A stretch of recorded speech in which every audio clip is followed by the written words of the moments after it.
What is up, everyone? I hope everyone is having a great day. Let's have a conversation. Let's get a little uncomfortable. Let's see how this goes. The topic: why does God allow bad things to happen?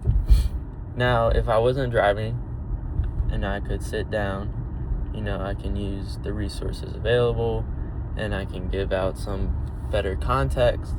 But maybe when I'm not driving, I can include that in the comments later. But my personal understanding, God gives us free will.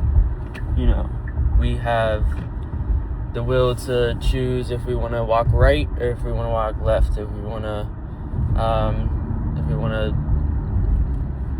drive 50 miles an hour, if we want to drive 25 miles an hour, that's up to us, that we're not being controlled. We have our brain. We can think for ourselves. We can do anything. We can tell our pinky to move or whatever. So things do happen. Unfortunately, there's a lot of just messed up stuff going on. But God didn't create us to then use us like puppets or robots. Because then what's the point? If everything's just like rainbows and sunshines every day.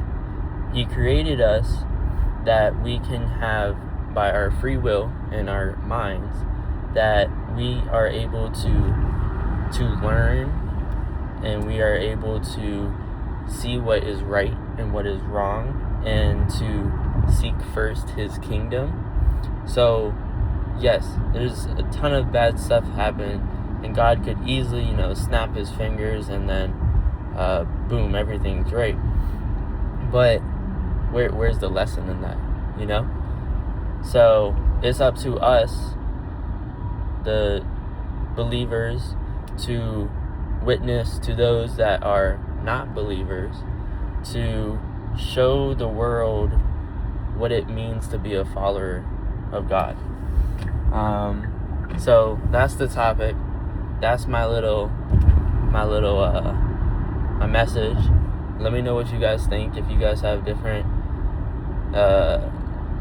interpretations or answers or questions or whatever. And when I'm not driving, I can provide some biblical context and everything. So let me know. Thank y'all.